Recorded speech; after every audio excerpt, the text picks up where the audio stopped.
Hello, great people. President Bola Tinubu has banned homosexuality and other unholy acts in the Nigerian military. What are the unholy acts? The series of bans that they've placed on military officials is what I term unholy act. And we will be dissecting them in a moment, and we'll be looking at whether these things are enforceable and the reality of it in the Nigeria of today. And also, I will be talking about why your reality is not the truth as regards your relation with military official, why that your reality is not the truth and what you should do. We'll be dissecting all these issues on this episode of Politink with Dr. Omosholadeji. First, to start with, the Nigerian presidency, President Bola Tinubu gave this approval in December, and the things that were banned in the Nigerian military, that if you are a military man in military uniform, that you must not do these things. Now, I need to read something out to you. It says Nigerian military personnel are now expressly prohibited. That means that you are outrightly prohibited from engaging in homosexuality. That means that if you are a military man, you must not be attracted to your own fellow man. Lesbianism, if you are a military woman, you cannot have any sexual or emotional relationship with your fellow woman. Bestiality, cross-dressing, that means if you are a military personnel, you cannot be like Bobrisky for any reason whatsoever. Another acts deemed contrary to the ethics of the armed forces. Now, the personnel are equally banned from body piercing. You know, the thing that ladies do these days, that they pierce their nose. If you're a military woman, you cannot do. You cannot draw tattoo. You cannot engage in disorderly behavior, which I will still talk about in terms of disorderly behavior in a moment. You cannot be caught drunk, whether you are on duty or off duty. Now, this directive and more is contained in Section 26 of the revised Harmonized Armed Forces Terms and Conditions of Service, signed by President Bola Tinubu on December 16, 2024. So the media was able to get hold of what was signed, and that is how it became a matter of public knowledge. Now, it says the terms and conditions of service. That means if you don't pay you, don't join the Nigerian military. What I can say is, when I read the extended report, maybe talk to ourselves. Nigerian military get law. Nigerian military, they get, as in, there are laws that are binding these guys, as if, those laws are like chains, are like heavy chains, like the slave trade chains. Those are the kind of laws binding the operations of these guys. I was reading it and I was like, what is going on? Why will you have all this kind of law? That means that even if you're a military man, you barely have your own freedom. That is one of the things that takes to be a military man, because you are guided by so many laws in such a way that if you turn your head like this, you can be in violation of the law. If you decide to move your leg like this, if you are not careful, you'll be in violation of the law. And the reason why it is like that is that these guys are the one that the society deem as the free guys, that they, also a military man, you can operate the way you like. But I can tell you for free that the military is guided by serious fundamental laws, because they know that naturally you want to express your freedom, you wey dey carry gun every day and all that. But then if you run foul of that law, and the military high command is able to get hold of you as a military guy, you are in trouble. But the reality of Nigeria is that, as much as we need to applaud the government, the reality of Nigeria is that all this military law, all this police law, they are like political campaign promises in Nigeria. If you look at Nigerian politicians, they promise heaven and earth. But out of all these their promises, which ones do they usually fulfill in the true sense of it? So these laws are there, but then how many of these laws eventually caught up with officers that are violating the same law every day? It is very rare. It is just little that maybe it becomes a matter of media knowledge, and there's public outcry against it. Then the military or the police high command will swing into action against their officials. But in the true sense of it, as a Nigerian, you still see some of these guys violating some of these laws every day. But the good thing is that the law is there.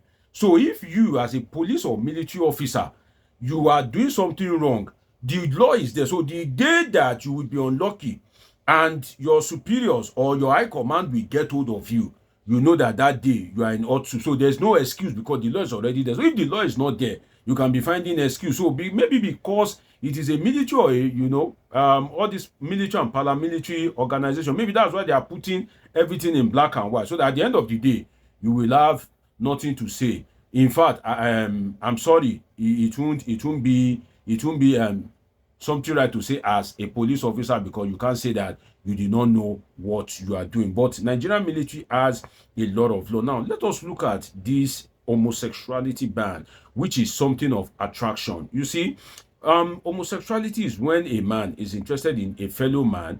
It is strange to African culture, very strange because I've been an African all my life, and my parents are Africans, and anything, all this homosexuality, it's quite very strange to African culture. But then, the world is what it is right now, and we are where we are. But what I can say is, whatever happened in Nigeria will take effect in the military because the military officials are Nigerians. In the sense that if homosexuality is becoming a trend, if homosexuality is becoming a norm in the Nigerian society, if it's gaining momentum, definitely it will find its way, stylishly into the Nigerian military because members of the officials of the Nigerian military are a product of the larger Nigerian society.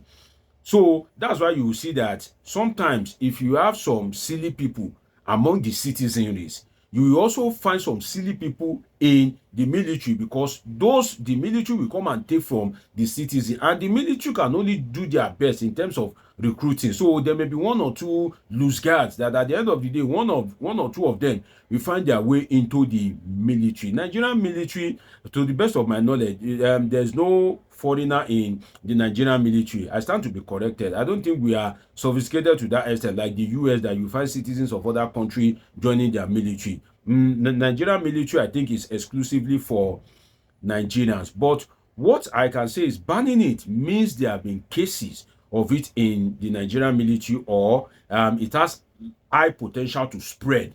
That's why the military command and the government will come to say, okay, we want to ban homosexuality. If it does not exist or it doesn't have the potential of spreading, then Nigerian government will not say that, okay, as a military official, if you dare engage in homosexuality or lesbianism, you are in trouble. But then let us look at the reality of this thing, in the sense that if some of these guys that are doing a fantastic job, that are doing their best to keep the country together, that are risking their life, and kudos to them, you see, we cannot but thank them enough, because as much as you wish to enjoy that little money that you have in your account, as you know, that car, that second-hand value car, maybe the car is even third or fourth body that you are driving, that phone that you wish to be enjoying, there are some people that if they permit them, they don't even want you to have peace of mind.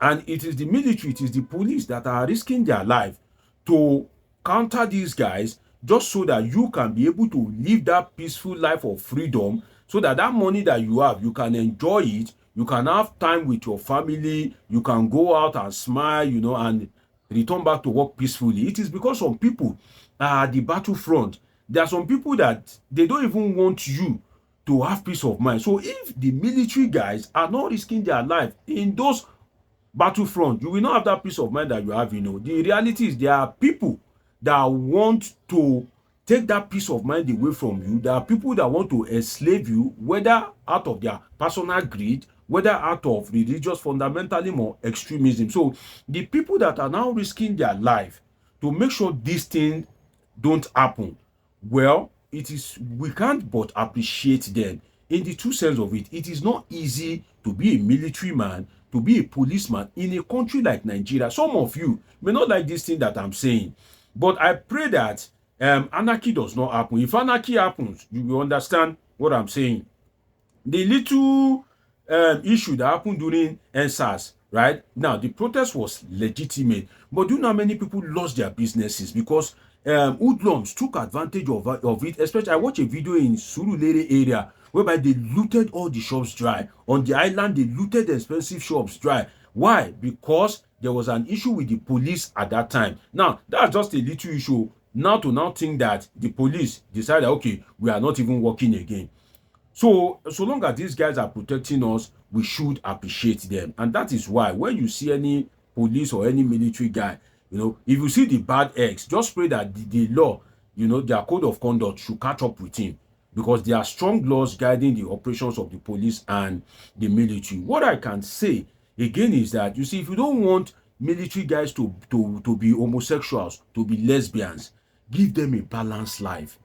It is very important. Give them a balanced life. You see, some of these guys at the battlefront, they are human beings too. If you keep them at the battlefront for too long and they are doing the same thing over and over again for too long, they get burnout. And once they get burnout, it is an issue. So if they don't have a means of balancing life, there's no good food, and some of them, they are young and their instrument is rising per seconds. They don't have anybody to minister to.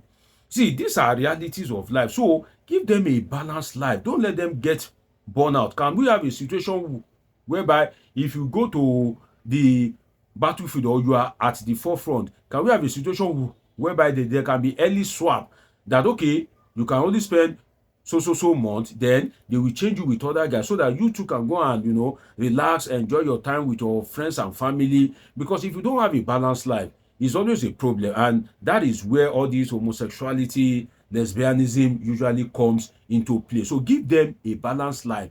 And for me, and I think an official shall not engage in private business. I read that in the act. So you can see that these guys, they are sacrificing everything, and they cannot even do other things to make ends meet. And that's why I said, some of you that you are watching me, you even have freedom than these military guys. And that's why I said your reality is not the truth.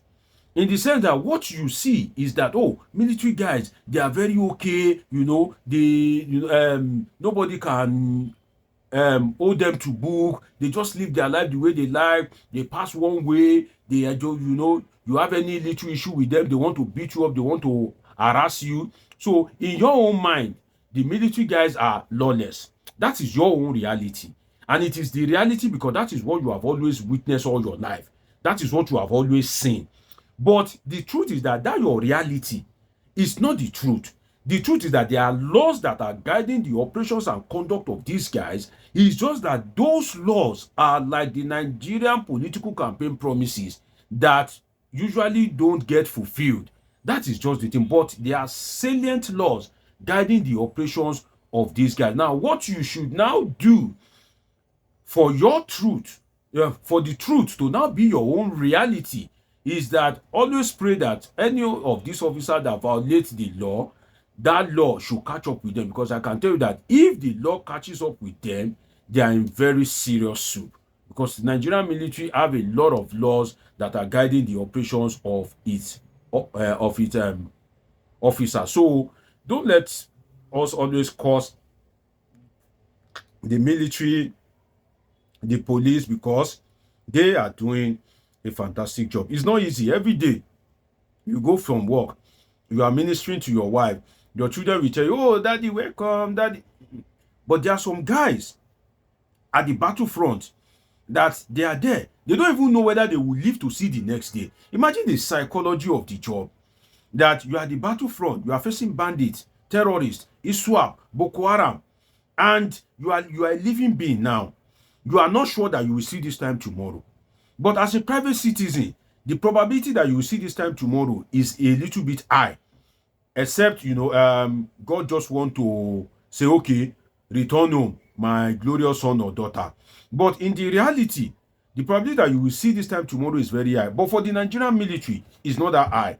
So let us always appreciate these guys. Let us always encourage them. And the military guys too should please behave themselves so that Nigerians can begin to like them. Do the right thing. Be accommodating. Don't be, don't be acting as if you are above the law.